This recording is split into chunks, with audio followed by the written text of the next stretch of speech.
So in this next video series we're going to be doing is looking at the medieval period. This video is going to be an introduction, and then I'm going to talk about some of the things that we're going to be looking at in future videos.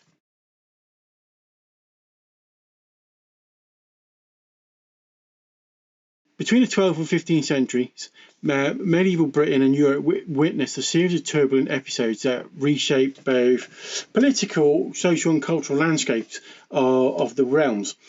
From the tumultuous reigns of monarchs to bloody conflicts such as the War of the Roses or the 100 Years' Wars. I mean, this period stands as a testament to the sort of enduring struggle for power and stability amongst the chaos of the Middle Ages.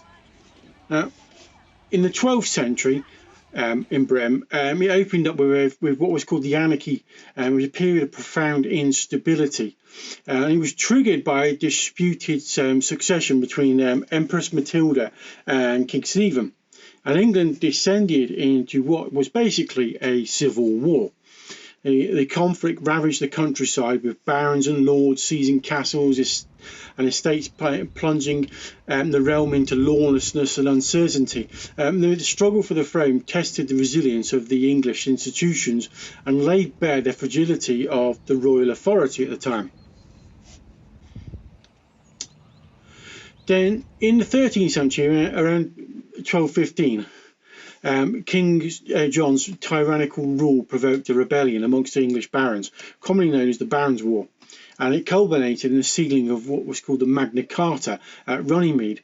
This was a seminal document that enshrined the principles of justice, governance and individual rights, marking a pivotal moment in the history of constitutional law.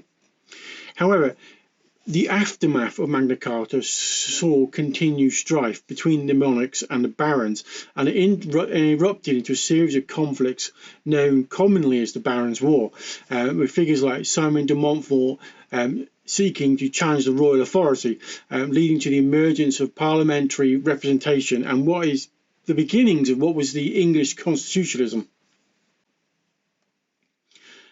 Now, the 14th and 16th and 15th centuries were dominated by what was called the 100 Years' War, and this was a protracted conflict between England and France for control over the French throne and the territory. The war witnessed some of the more iconic battles of the Middle Ages, such as Crécy, Poitiers and Agincourt, where the English longbowmen demonstrated their prowess on the battlefield. However, the conflict exacted a heavy toll on both nations, draining resources and destabilising domestic politics. In fact, Agincourt pretty much destroyed a big chunk of the royal nobility. Now, it was also in that period called the War of the Roses, and this epitomised the sort of chaos and intrigue of late medieval England. And it was fought between two rival houses, in Lancaster and York, and the conflict plunged the realm into decades of warfare.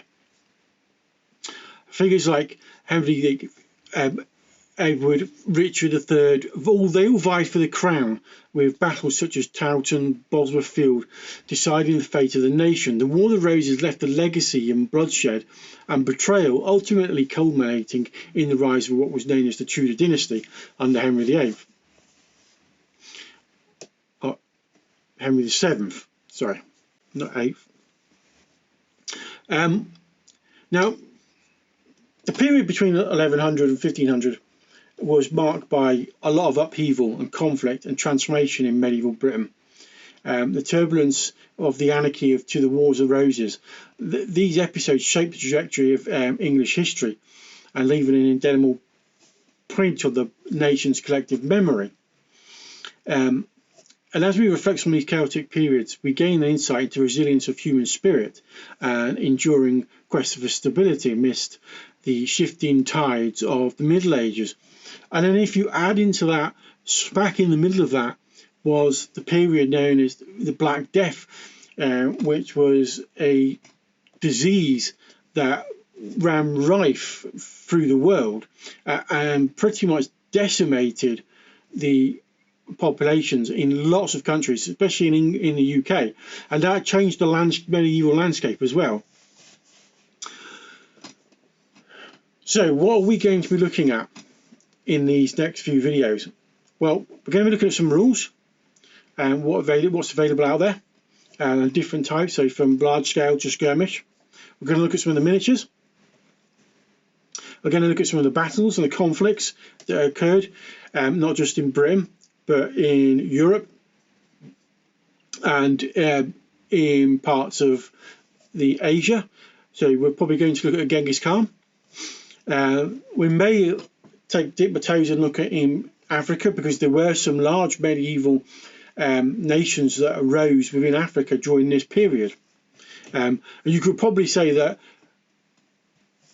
this period of history, there was a bit of a golden era for African nations. So we're going to look at that. We're also going to look at the Far East and look at some of the conflicts going on in Japan around this time.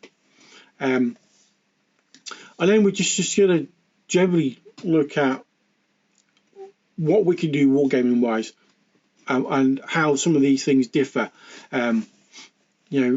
Is there a difference wargaming in Britain to wargaming, say, in the Middle East or in the Far East or in Europe or Africa?